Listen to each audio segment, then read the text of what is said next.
Hey guys, Ella here with part of All Things Green at the Garden Center in Sun Prairie. Today we're going to be talking to you about acclimating your plants to bring them inside. So as you can see around me, we've got a few things that I know houseplant lovers love to keep outside. So you can see I've got a big old Majesty Palm over here. Over to the side it might be kind of hard to see, but there is a Birds of Paradise. There's a money tree bonsai, which I know will love to be outside.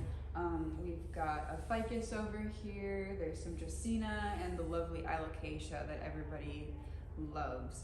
You can also see I've got a few other things around me. Something that every plant, house plant and outside plant lover know, from neem oil to insecticidal soap. We've even got a special houseplant systemic over here. So we'll kind of start off with just acclimation in general. So usually what that means is usually about this time, I would say we could maybe push, depending on when they post this video, we might be able to push it a couple more weeks with your plants outside. But usually when it starts to get to, I would say 45 at night, maybe even during the day too. No, I would say during 50s during the day, and it's going to start to put 45 at night. Is usually when you want to start about bringing your more delicate plants inside. So like your citrus, any cacti you have. I definitely leave my alocasia out a little bit longer than I should. But they seem to kind of like that, especially if you want your alocasia to go dormant. If you don't, definitely pull them inside when you start to pull everything else inside. But usually your more sensitive plants you want to start to pull in when it's at least 50s during the day. And that being said, so acclimation, like I said earlier, that's usually when you want to pull like Birds of Paradise. You can leave the alocasia, you don't really have to worry about that too much yet, but the brighter light things, so like I said, Birds of Paradise, your palms, cacti, you want to start to move those into a shadier spot, because usually when you have them when you're bringing them inside, they're not going to have that direct sunlight or close to direct sunlight like they were getting outside. So you're going to want to pull them into a shadier spot for about 2 weeks and progressively getting a little bit shadier and shadier until that like last 2 days where you actually bring them inside. Granted, while you're doing this acclimation period though, you need to be cleaning these plants. So that being said is when we're going to start to talk about all these goodies in front of me. So we've got everything from neem oil from a few different brands to insecticidal soaps. So mostly the difference between those insecticidal soaps is going to be stuff that's going to be a little bit more delicate on your plants. There's not harsh chemicals in it. So things that are a little bit more delicate, like the alocasia, can actually handle both things. There's usually not a problem with it. So delicate plants will handle the insecticidal soap way better than they'll handle neem oil. Neem oil, you should only be putting on things that you know for sure are hardy plants. Maybe things that have already been through a season outside, something you've had for a couple months already. Not something that has been sitting in direct sun for a while, or like a succulent. Definitely don't want to just douse that guy in neem oil. Definitely hit succulents, or certain cacti can definitely handle it. Definitely do a little bit of research about what cacti you have if you're going to spray them with neem oil. I at home usually will just go the insecticidal soap route with all my cacti, all my desert things, because they usually still want that high light. So if you're going to take it from outside to inside and still put it under a grow light inside, if you leave that neem oil on there, you'll still cook, you'll still burn the plant. So usually I will just go the insecticidal route. But that being said, you don't want to just leave neem oil or insecticidal soap on your plant. You want to leave it on there for, I usually don't go longer than a half an hour. So usually I'll leave it on for a half an hour. The smaller the plant, the less time it'll need on there. But depending on the infestation, definitely leave it on for no longer than a half an hour. But I'll leave it on for half an hour, and then I'll actually rinse off the plant. So if it is outside, if you are lucky enough to have a hose, have a beautiful yard to use your hose on, definitely hose this plant down. Me living in an apartment, and other apartment dwellers, you will come to realize your bathtub, your shower, and even your kitchen sink is definitely way more of a tool that you need to be utilizing, because I will rinse off my plants in the shower. I will actually turn the shower on to rinse my plants off after I've sprayed them with insecticidal soap or neem oil, just to make sure everything's getting rinsed off. You will have to be a little bit careful about your water pressure when you do this though, because depending on how hard it will hit the soil in the pot, it might spray everywhere. So definitely get yourself a little drain cover to collect bits of dirt or debris that might wash down your drain. Or just keep an eye out for that so you can grab it or clean it up afterwards for sure. So definitely be rinsing your plant off after you've left your insecticidal soap, your neem oil on there for letting it dry, or you know, whatever amount of time you've left it on there for. No longer than half an hour, like I said. Anyway, with that being said, you should too also be cleaning the pots off. I know a lot of people have their pots in, or your plants in decorative like clay or decorative ceramic pots, or even some decorative plastic pots. You should be rinsing those off. Critters, bugs will be living on there too. They will have laid eggs on the plant pots too. So definitely rinse that off. I wouldn't say you have to douse it with insecticidal or neem oil. If you'd like to do that route to save yourself a bit of scrubbing, definitely do that. But some pots will actually need to be scrubbed clean depending on and how clean you want to get them. So definitely do that. Definitely hose the pot off as well. If you've got it in the shower, definitely try to at least, you know, use your hands and clean the pot off as well. So definitely remember to do that if it's been outside all summer and spring. Because I've definitely brought in a few things accidentally not cleaning the pot off. So definitely don't forget to do that. That being said, there's not too much to it. I can explain this little doodad because these are really awesome too. If you are a bonide fan, you might have to get one of these if you buy the concentrate. These are really awesome because they actually just attach right to your hose right at the end here. They do have two little attachments, so you know, if you have a screw-on hose, you can screw it on. Otherwise, there's just a quick, easy access one right there. Let me get that back in. But otherwise, this unscrews from the bottle, so you don't even have to use the bottle. You can unscrew it right from here, and it's really nice because it is a bonide product, so it fits perfectly onto any of their concentrated bonide bottles. So you can just screw it on right to the top, and then there's actually a little dial on here. It's probably going to be a little bit hard for you guys to see, but then you can select the size bottle you have. So I believe, let me check real quick. I think this is a 2-ounce bottle. Yeah. So you can just select the 2-ounce nozzle, which it is already on. So once you've screwed it on there, you've selected that, and you've turned your hose on, obviously. It's just got a little sprayer, and you can just go to town spraying all your stuff like that. Save yourself, you know, pumps and pumps and pumps with the little spray bottle nozzle. It is also nice too because you can kind of pick the top of it. So you know, if you've got a really bad mealy bug infestation, cough cough, you can attach the little jet one, and you can jet off all the mealybugs with the neem oil or insecticidal soap, whatever you're choosing to do. So that is really nice. If you luck out and you have a hose at home you can use, definitely would recommend picking up one of these. Saves you a lot of time and a lot of effort just hosing things off and cleaning things off. That being said too, I will touch a little bit more on base because I know I talked a lot about kind of just insecticidal soaps and how you should really be using those on your delicate plants. But I'm going to talk about Mitex a little bit too, because I know probably anyone with houseplants has seen, or I'll knock on wood for all of you at home, you haven't seen them yet, but spider mites, the dreadful spider mites. So Mitex is actually a product used to specifically target spider mites. Really awesome product. I use it at home. I know a few of my coworkers use it even. We all really, really like it. So I would definitely recommend picking this up for anyone who does have a spider mite problem at home that you're struggling with, you're at your wit's end with. Definitely pick some of this up. The one thing about this thing though, because it is specifically targeted towards spider mites, they are kind of a notorious bug. They are very vigilant. So spider mites do build up immunity to Mitex, so you should kind of set up a routine for them even. So what I know I do at home, I'll go at them first when I first notice them popping up, which I will warn you, if you do have webs all over your plants and you see a ton of spider mites already, you are in the kind of doomed / danger zone in spider mite terms. So if the sooner you're interacting with your plants to catch those bugs, the better. So you can still save your plant, it's just going to be a little bit more of a process. So if you're already at that point, you've already got webs, you've already got a ton of them, definitely run to the store and buy some Mitex and just go to town on your plant. Make sure you're getting the undersides, the tops, the stem. You can even spray a little bit on the soil as well, but really focus on those undersides and the junction of where the leaf is meeting the stem. That's really where the spider mites like to hang out. They make webs, so they need that support beam.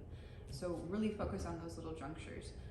But really go to town, make sure this plant is dripping, and then I would leave it. If you are at the point, like I said, where you see tons of webs, you see tons of mites themselves, leave it on for a half an hour. Make sure it's pulled out of direct sun and just leave it on for at least a half an hour. And then if you can, I would say, if you're at that point where you can see that many mites on your plant and you know somebody who has a hose, ask them if you can borrow it and hose it down outside, because even in the shower, you're gonna have to do it so many times then that it saves you a little bit of time if you can't hose it off. I've had many times where I don't have a hose, so I've just done it in the shower. So you will have to do a few more applications, like wait 3-4 days, heavy spray it down again, rinse it off, and repeat maybe 2-3 more times.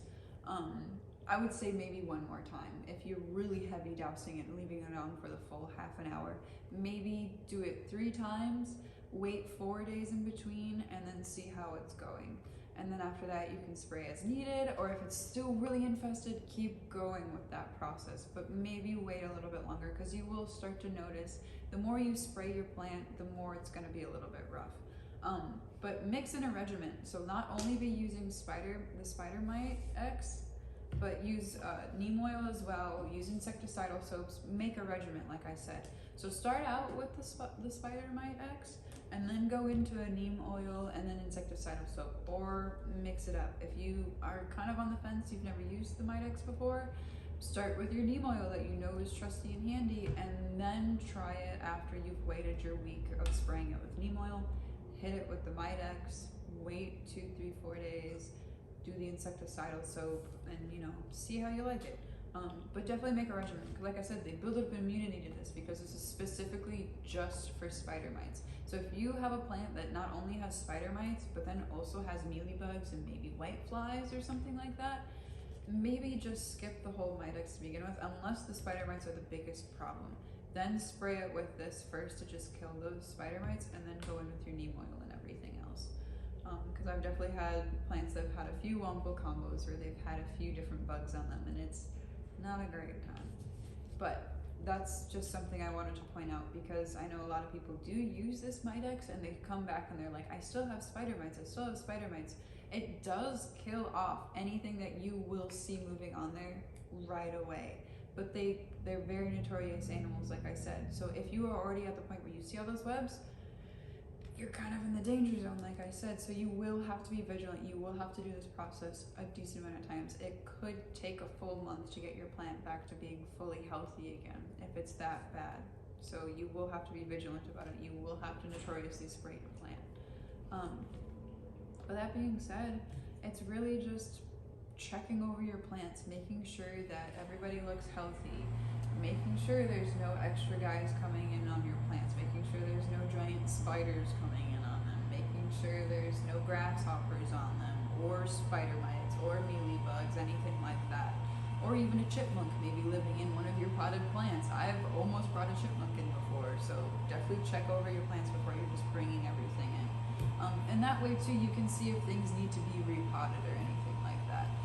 Which, depending on the plant, definitely do your research, like I always say.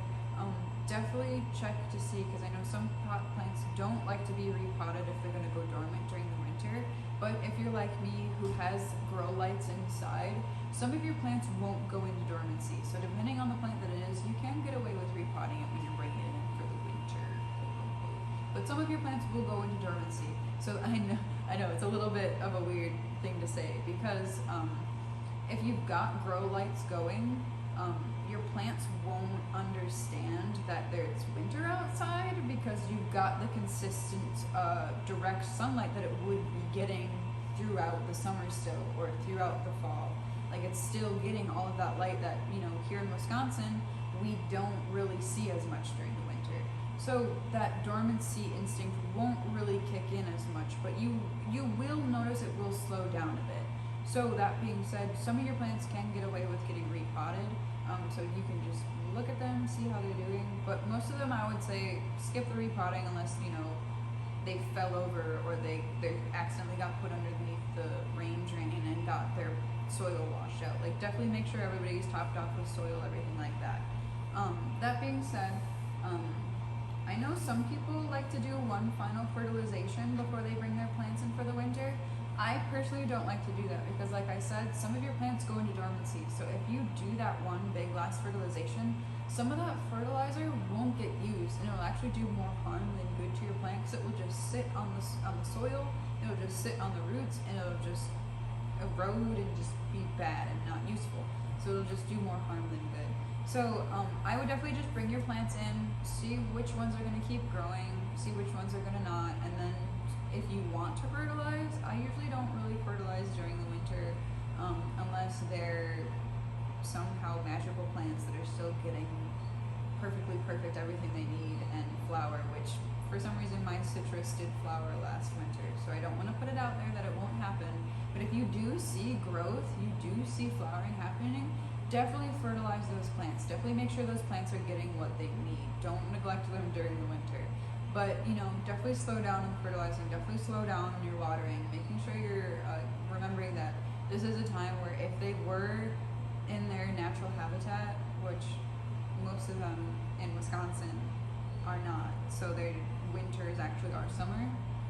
So some of them will actually flower during our winter, like I said, my citrus last winter. So some of them will flower during the winter. So, like, you do want to fertilize, but you need to really listen to your plants in the winter. Because, like I said, you should be watering at half of what you were doing before. So that means you're fertilizing at half of what you were doing before as well. So if you're fertilizing once a month already, that usually means you're not going to be fertilizing at all. So you really need to listen to your plants then. So like I said, if you do notice growth, you do notice the flowers, then you do a light fertilizing. You don't do a full strength fertilizing like you would in the winter. You just do a light one to accommodate for that growth or that flowering. But that being said, I know I touched on a lot, but there's really not that much to it. It's really just focusing on making sure that you're pulling back light to get him used to not being in direct sun. And then you're going to start cutting down on your watering as well. So you need to get them used to the idea of not having as much light, not having as much water. So that being said, in your mind, probably sounds very scary. So like, you will notice some leaf drop. That is normal. What you should be worried about if you do start to notice leaf drop is an abnormal amount of leaf drop. So over maybe half of the leaves, or you notice that there's a lot of discoloring leaves. That's when you need to start to be worried, and you need to think, okay, well, when was the last time I did actually water this? And then you need to accommodate for that. Which you will notice inside too during the winter. Some of your plants, they'll be doing good for a little while, and then after week 3 or 4, it's like, oh gosh, what's happening? What's going on? That's when you get back on that computer, do some research, call a garden center, figure out what's going on. But you will notice there will be a moment where your plant is not okay. But don't be alarmed, it's just them adjusting. They will adjust, they will come back, you will notice new growth, they will be okay. It's like when people move, there is that little bit of anxiety, that little bit of, oh my gosh, everything's in boxes, where does everything go? Your plant is going through that as well when you're moving it from outside to inside. So that acclimation period is pretty important. You can't just go, oh, time to go inside and throw them inside. That's when you will notice all the leaf drop. That's when you notice most of your plants will die. So you need to do that little acclimation period. That is, like I said, just pulling it into a shadier spot, cutting down on your watering a little bit, and stopping your fertilizing. And then other than that, it should be pretty good. If you have to set up a few grow lights, because like I said, it is winter. Definitely don't be afraid to do that too. There's a lot of cheap options now with Amazon and a few other companies being out there. There are some pretty cheap options for grow lights now that are some pretty cool and pretty good bang for your buck. So definitely check out. Don't hesitate to get a heating mat for your plants, especially some of those, you know, those desert plants or those a little bit more sensitive plants that do really need that summer desert heat. Heating mats will be really awesome for those plants. But that being said, you need to be a little bit careful with those because some plants will get reliant on that heat mat. So if they don't have that heat, you will see a decline in their health. So, you know, it's winter. You gotta listen to yourself and your plants. So just keep an eye out for them. But other than that, it's not too hard. So get ready for winter, guys.